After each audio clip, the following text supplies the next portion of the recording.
കുട്ടികളോട് ഒരിക്കലും ദേഷ്യപ്പെടാൻ പാടില്ലാത്ത 4 സന്ദർഭങ്ങൾ ഏതൊക്കെയാണെന്നറിയാമോ? 1. കുട്ടികൾ രാവിലെ ഉണർന്ന ഉടനെ, അത് ദിവസം മുഴുവൻ അവരുടെ ജീവിതത്തെ ബാധിച്ചേക്കാം. ഉണർന്നു വരുമ്പോൾ പുഞ്ചിരിയോടുകൂടി ഒന്ന് നോക്കുകയോ, ഒരു പോസിറ്റീവ് അഫർമേഷൻ, ഒരു നല്ല വാക്ക് പറയുകയോ, ഒന്ന് ചേർത്ത് പിടിക്കുകയോ ചെയ്യുക. അതൊരു സുരക്ഷിതത്വ ബോധമായി ഒരു പോക്കറ്റ് മണി പോലെ അവരുടെ ഉള്ളിൽ കിടന്നുകൊള്ളും. 2. സ്കൂളിൽ പോകാൻ തുടങ്ങുന്ന സമയം.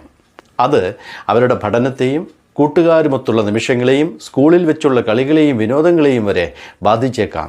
ബാഗിലൊരു ചോറുപൊതി വെച്ച് കൊടുക്കുന്നതോടൊപ്പം മനസ്സിലൊരു സ്നേഹപ്പൊതി കൂടി വെച്ച് കൊടുത്ത് കുട്ടികളെ സ്കൂളിലേക്ക് പറഞ്ഞു വിടാൻ മറക്കരുത്. 3. സ്കൂളിൽ നിന്നും തിരികെ വരുന്ന സമയത്ത്.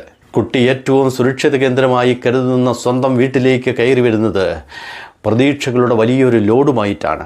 പറയാൻ കഥകളുടെ സ്റ്റോക്കും ഇറക്കി വയ്ക്കാൻ സങ്കടങ്ങളുടെ പാണ്ടക്കെട്ടുമായി പ്രതീക്ഷയോടെ വരുമ്പോൾ ലഭിക്കുന്ന കോപം അവരുടെ കോൺഫിഡൻസിനെ 0 ഡിഗ്രിയിലേക്ക് ചിലപ്പോൾ താഴ്ത്തിയേക്കും.